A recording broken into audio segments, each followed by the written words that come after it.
CM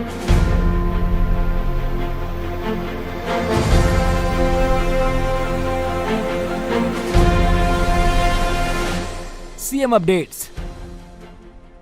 CM Sai की अध्यक्षता में आयोजित हुई कैबिनेट बैठक। प्रदेश हित में लिए गए अनेक महत्वपूर्ण निर्णय। मंत्रिपरिषद की बैठक में कलाग्राम एवं तीरंदाजी अकादमी की स्थापना के लिए भूमि आवंटन को मिली मंजूरी। मंत्रिपरिषद ने युवा रत्न सम्मान योजना शुरू करने का महत्वपूर्ण निर्णय लिया। मुख्यमंत्री श्री विष्णुदेव साय के नेतृत्व में छत्तीसगढ़ के सुदूर वनांचल क्षेत्र को विकास की मुख्य धारा से जोड़ने का सार्थक प्रयास जारी। छत्तीसगढ़ के आदिवासी बहुल भरतपुर सोनहत विधानसभा क्षेत्र के 83 गांवों को अब हाई स्पीड 4G इंटरनेट सेवाओं से जोड़ा जाएगा। खबरें विस्तार से। मुख्यमंत्री श्री विष्णुदेव साय की अध्यक्षता में आज यहां मंत्रालय महानदी भवन में आयोजित कैबिनेट की बैठक में अनेक महत्वपूर्ण निर्णय लिए गए। मंत्रिपरिषद द्वारा छत्तीसगढ़ शासन की वर्ष 2025 के लिए स्थानांतरण नीति का अनुमोदन किया गया, जिसके तहत जिला स्तर पर स्थानांतरण 14 जून से 25 जून तक प्रभारी मंत्री द्वारा और राज्य स्तर पर विभागीय मंत्री की मंजूरी से होंगे। आवेदन 6 जून से 13 जून तक स्वीकार किए जाएंगे। न्यूनतम 2 वर्ष की सेवा अनिवार्य है। गंभीर बीमारी, मानसिक शारीरिक अक्षमता और सेवानिवृत्ति से पूर्व 1 वर्ष के मामलों में विशेष सुविधा मिलेगी। अनुसूचित क्षेत्रों से स्थानांतरण हेतु एवजीदार अनिवार्य है। साथ ही सुकमा, बीजापुर, नारायणपुर जैसे जिलों में रिक्त पदों को भरने का विशेष प्रयास रहेगा। तृतीय श्रेणी के कर्मचारियों के मामलों में उनके संवर्ग की कुल संख्या का अधिकतम 10% एवं चतुर्थ श्रेणी कर्मचारियों में अधिकतम 15% स्थानांतरण किए जा सकेंगे। परिवीक्षाधीन अधिकारी कर्मचारियों का स्थानांतरण नहीं किया जाएगा। पति पत्नी की एक स्थान पर पदस्थापना, ग्रामीण शहरी संतुलन और पारदर्शिता के लिए राज्य स्तर के सभी स्थानांतरण आदेश ई-ऑफिस के माध्यम से जारी होंगे। जिला स्तर पर निर्धारित समयावधि में स्थानांतरण जारी कर उसी तिथि को आदेश की प्रति सामान्य प्रशासन विभाग को मेल करनी होगी। सभी जिला स्तरीय कर्मचारियों का संलग्नीकरण 5 जून 2025 से समाप्त माना जाएगा और जहां किसी कर्मचारी की आवश्यकता होगी, स्थानांतरण नीति के अनुरूप स्थानांतरण किया जा सकेगा। स्थानांतरण के विरुद्ध 15 दिन में राज्य स्तरीय समिति को अभ्यावेदन किया जा सकेगा। 25 जून के बाद स्थानांतरण पर पूर्ण प्रतिबंध रहेगा। अत्यंत आवश्यक होने पर समन्वय में अनुमोदन उपरांत स्थानांतरण किया जा सकेगा। मंत्रिपरिषद की बैठक में मुख्यमंत्री जी के घोषणा अनुसार ग्राम पंचायत दामाखेड़ा का नाम कबीर धर्मनगर दामाखेड़ा किए जाने का अनुमोदन किया गया। मुख्यमंत्री श्री विष्णुदेव साय ने 23 फरवरी 2024 को बलौदाबाजार भाटापारा जिले के सिमगा तहसील अंतर्गत दामाखेड़ा में आयोजित संत समागम समारोह माघी मेला में सम्मिलित होकर दामाखेड़ा का नाम कबीर धर्मनगर दामाखेड़ा किए जाने की घोषणा की थी। मंत्रिपरिषद द्वारा कबीरधाम जिले के कवर्धा तहसील के ग्राम पंचायत गधा भाटा का नाम परिवर्तन कर ग्राम पंचायत सोनपुर तथा बोडला तहसील के ग्राम पंचायत चंडालपुर का नाम परिवर्तन कर ग्राम पंचायत चंदनपुर किए जाने का निर्णय लिया गया।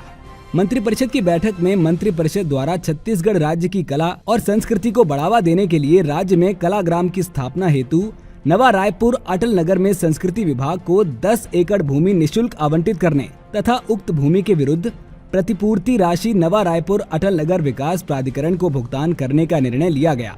ये कलाग्राम शिल्पकारों, लोक कलाकारों और परंपरागत कारीगरों के लिए एक समर्पित केंद्र होगा जो सांस्कृतिक आदान प्रदान को बढ़ावा देगा। साथ ही छत्तीसगढ़ की सांस्कृतिक समृद्धि को सुदृढ़ करेगा और स्थानीय कारीगरों एवं शिल्पकारों के लिए राष्ट्रीय स्तर पर अपनी कला को प्रदर्शित करने का एक स्थायी मंच भी प्रदान करेगा। मंत्रिपरिषद की बैठक में नवा रायपुर अटल नगर में राष्ट्रीय स्तर की तीरंदाजी अकादमी की स्थापना के लिए खेल एवं युवा कल्याण विभाग को 13.47 एकड़ भूमि निःशुल्क आवंटित करने के प्रस्ताव को मंजूरी प्रदान की गई। इस अकादमी में आउटडोर एवं इंडोर एसी तीरंदाजी रेंज, उच्च प्रदर्शन केंद्र, छात्रावास एवं आवासीय सुविधा का निर्माण किया जाएगा। इससे छत्तीसगढ़ राष्ट्रीय खेल मानचित्र पर और अधिक मजबूती से उभरेगा। मंत्रिपरिषद द्वारा राज्य के निम्न एवं मध्यम वर्गीय परिवारों को शहरों में किफायती एवं सस्ते भूखंड उपलब्ध कराने के लिए छत्तीसगढ़ किफायती जन आवास नियम 2025 का अनुमोदन किया गया।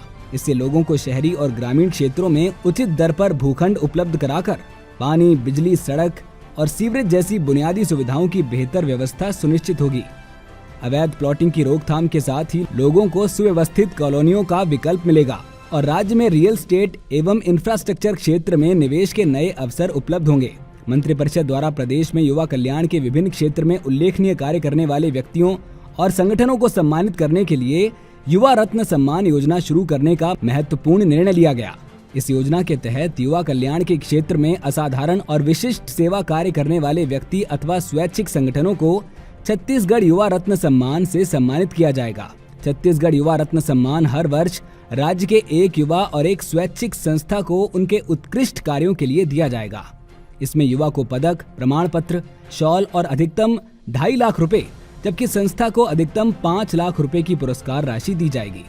इसके साथ ही सामाजिक, साहित्य, नवाचार, शिक्षा, खेल, पर्यावरण, महिला एवं बाल विकास, मीडिया, स्वास्थ्य, विज्ञान एवं प्रौद्योगिकी, दिव्यांगजन सशक्तिकरण, कला, संगीत तथा लोक कला के क्षेत्र में युवा रत्न सम्मान प्रदान किया जाएगा।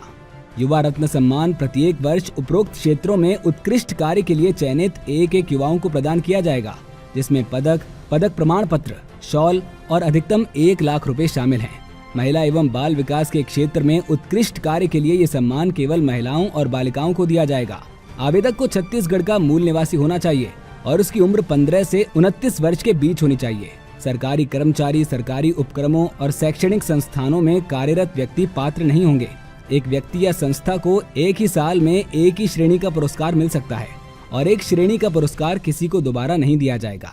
मंत्रिपरिषद द्वारा राज्य में खेलों को बढ़ावा देने के लिए खेल एवं युवा कल्याण विभाग के अंतर्गत प्रशिक्षक, कोच के पद पर भर्ती हेतु राष्ट्रीय क्रीड़ा संस्था पटियाला से प्रशिक्षक के डिप्लोमा के मापदंड को एक वित्तीय वर्ष के लिए शिथिलीकरण करने का निर्णय लिया गया।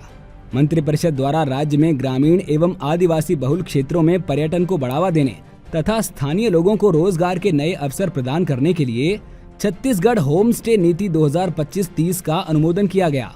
होम स्टे नीति का उद्देश्य ये है कि छत्तीसगढ़ के गांवों और विशेषकर बस्तर और सरगुजा के दूर दराज के इलाकों में पर्यटन को बढ़ावा दिया जाए।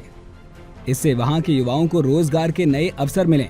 होम स्टे के जरिए पर्यटकों को गांव की संस्कृति, कला, शिल्प और प्रकृति से जुड़ा खास अनुभव मिलेगा। साथ ही इससे गांव में रहने वाले लोगों को सीधा लाभ होगा और उनकी आमदनी बढ़ेगी। ये एक तरह से वोकल फॉर लोकल के लक्ष्य को प्राप्त करने और देश में ग्रामीण पर्यटन के विकास में महत्वपूर्ण साबित होगा। मुख्यमंत्री श्री विष्णुदेव साय के नेतृत्व में छत्तीसगढ़ के सुदूर वनांचल क्षेत्र को विकास की मुख्य धारा से जोड़ने का सार्थक प्रयास जारी है। छत्तीसगढ़ के सीमावर्ती व आदिवासी बहुल भरतपुर सोनहत विधानसभा क्षेत्र के 83 गाँवों को अब हाई स्पीड 4G इंटरनेट सेवाओं से जोड़ा जाएगा। ये ऐतिहासिक निर्णय केंद्रीय संचार मंत्री श्री ज्योतिरादित्य सिंधिया द्वारा लिया गया। इस कदम से डिजिटल इंडिया मिशन को जमीनी स्तर पर सशक्त करने की दिशा में एक महत्वपूर्ण प्रगति हुई है। सर्वेक्षण के आधार पर भरतपुर सोनहत क्षेत्र के 83 गाँवों को 4G सैचुरेशन योजना और LWE फेज 1 अपग्रेडेशन परियोजना में शामिल कर लिया गया है। इस कनेक्टिविटी विस्तार से क्षेत्र के ग्रामीणों को अनेक लाभ मिलेंगे। विद्यार्थियों को जहां ऑनलाइन शिक्षा की बेहतर सुविधा उपलब्ध होगी, वहीं किसानों को सरकारी योजनाओं और कृषि संबंधी जानकारियों तक त्वरित पहुंच प्राप्त होगी। इसके साथ ही स्थानीय व्यापारियों को डिजिटल भुगतान प्रणाली और ई-कॉमर्स प्लेटफॉर्म से जुड़ने का भी अवसर मिलेगा। ये डिजिटल सशक्तिकरण न केवल सूचना तक पहुंच को सरल बनाएगा, बल्कि क्षेत्र के सामाजिक और आर्थिक विकास को भी नई गति प्रदान करेगा। मुख्यमंत्री श्री विष्णुदेव साय ने कहा, यशस्वी प्रधानमंत्री श्री नरेंद्र मोदी जी के नेतृत्व में छत्तीसगढ़ को डिजिटल कनेक्टिविटी से जोड़ने की दिशा में निरंतर कार्य हो रहा है। सीएम साय ने डिजिटल कनेक्टिविटी की इस दूरदर्शी पहल हेतु माननीय प्रधानमंत्री जी एवं केंद्रीय संचार मंत्री श्री ज्योतिरादित्य सिंधिया जी का सहृदय आभार व्यक्त किया है। सीएम अपडेट्स में आज के लिए इतना ही। कल फिर मिलेंगे नई अपडेट्स के साथ। जय हिंद, जय छत्तीसगढ़।